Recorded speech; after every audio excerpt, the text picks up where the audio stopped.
Hey Magic fans, welcome back. This is your captain speaking here. I'm Captain Class MTG. Tray tables and seat backs in a full upright position as we take off into a invest review of Kaladesh. That's right, the set that everybody loved to hate, and we'll get more into that later. But first, like, subscribe, hit that notification bell, put some comments down below to feed that YouTube algorithm as we head to 1,000 subscribers as a goal, and I appreciate any help you can give. If you've done everything you can, you've got everybody subscribed in your household, and hopefully more than that, feel free to check out the link in the description to the eBay store where you can get these sweet magic cards that you always wanted for your decks, and it helps support the channel all at the same time because I don't believe in taking something for nothing. So, let's get started. So, as we start Kaladesh, let's do a quick review here of the cards. Now, if you guys remember, Kaladesh was the first block that we got vehicles introduced into Magic the Gathering. And with that came a lot of unhappy people because a lot of the vehicles are broken. But with that said, let's look at the actual card prices of what's worth anything, if anything, in Kaladesh. So, the most expensive card we have here, as you can see, these are boxes. So, Aetherflux Reservoir, the most expensive card in Kaladesh, and it's not even a mythic, it's a rare. So wow, and it's only $13. Spirebluff Canals 11, that's great. The land cycle is very expensive in this set for, you know, we got about $7 for the white one, red white, Inventor's Fair. Chandra is only about $6. Authority of the Council, I'm kind of surprised it's $5, but hey, whatever. Panharmonica, that's actually went down a little bit, big in Commander. Good old Nissa, the first mythic other than Chandra to hit the top of the list. We have good old Gearhulk from that cycle.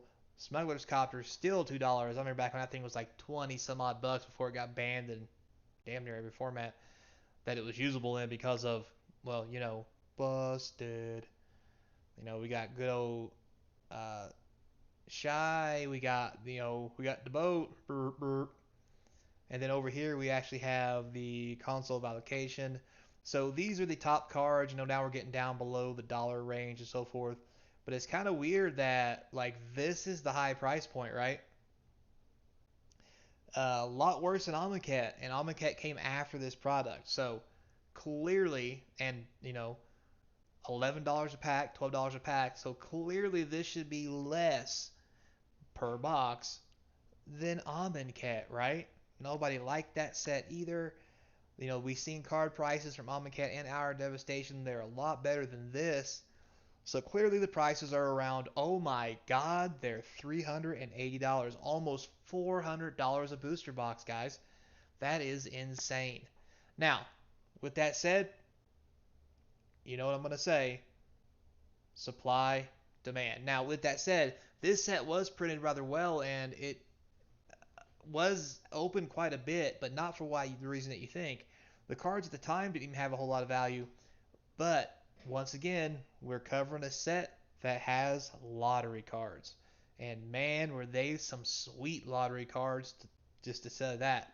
Kaladesh Inventions. So, before we get into that, let's take a look at these prices of these boxes here. So, we have 17 listings here at 380 apiece. We have two listings for a full case. 2,500. So basically, if we round this up to $400 times 6, that's 24. That's almost right on par, but honestly, that's $20 less per box. So you're paying a premium for a case of about 100 and 200, about 150, 200 bucks if you buy a case. So, we have two people selling by the case. One's 25, the other one's 27. Ooh, kind of pricey. Um, Apparently, they don't have any pricing data. That's odd. Looks like it's there. Oh well. They don't have latest sales, but obviously the market price is 2,500, median price is 26. I mean, what else are you gonna do? I find it really odd they don't have this data. So yeah, but hey, it is what it is. And honestly, you can't lie with what people are priced into that. That's the market value. So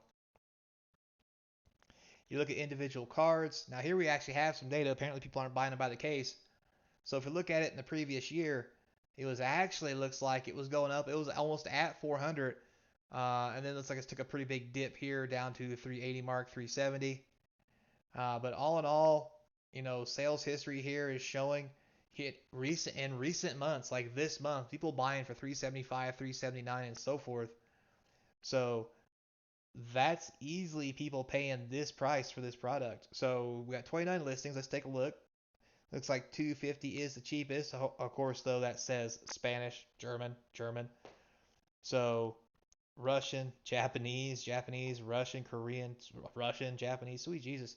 So the first real box in American is 379. That's what we work off, guys. We work off English cards because people don't buy foreign cards normally.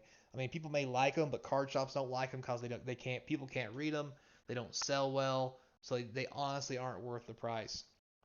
Not like they used to be. But looking at this, there's 3, 23, 27, 37, 40, 2, 3, 4, 5, 6, 7, 8, 9, 10, 11, 12. So 52 boxes. So this was a German for 1,000. Okay, that one doesn't count. So 51 Russian, that one doesn't count either. So we're looking at about 50 boxes. Uh, 50 boxes on the open market of Kaladesh. Um, and this price is just going up. And this is a decently old set as well. Um, and let's really just, let's talk about the elephant in the room. Why is this box price so high when Kaladesh actually sold poorly and didn't age well for like the first 2 years? It aged very badly. It was dead money. The price went down. It wasn't worth anything. So why is that? Well, as time move on, those Kaladesh inventions have become real pricey. Not just because the people started liking them more than they did before, but now those inventions are cards that are played very heavily, and they are the cream of la creme for commander decks or anybody who wants to spiff out or bling out their decks. So, with that said, even with that, what's the box value? Well, let's take a minute and talk about box value. Box value. Da, da, da. So, I know you guys are gonna find this hard to believe, but box value without inventions in a box is looking at like $66 to $67 a box. How awful is that? I mean, this is a $400 box of cards. We're talking like $70 box value if you crack it open. Oh God, the pain. Now, if you include an invention in there, you're looking at 120. So the inventions on a median price level is around $60. But even then, it's only 120. So again, why is the box value so high when the cards in the box are so low? Simple. We talked about it before, we talk about it again. As cards get older, as boxes get older and these sets get older, the cards in the box are always worth less than the box itself because having it sealed, lets you know it's not fake. Plus, you have the nostalgia of opening the packs. It's just, once again, those two things diverge and separate and become separate entities the older the box sets gets. And as we go back in time, as we keep doing these, we'll see more and more of that. So, with that said, how important is Kaladesh Inventions? Well, here you're paying a $200 or $300 premium for a case because, once again, you're going to average 2 per 6 boxes. I talked about it before, talk about it again. Buying individual boxes, people can easily fish a couple cases, open a case, open boxes until you find 2 inventions, and then sell the rest of the boxes individually to recoup your money because obviously if you don't get an invention, you're not making any money, so forth and so on. So be careful, buy full cases. If you get a box, don't expect to get an invention. Probably not going to happen. People are shady. If you find a good person who will sell you stuff like that and they don't sort the cards or do any shenanigans like that, stick with that guy. Keep giving him your money because that's a good dude. So, with that said, let's check out what the inventions are.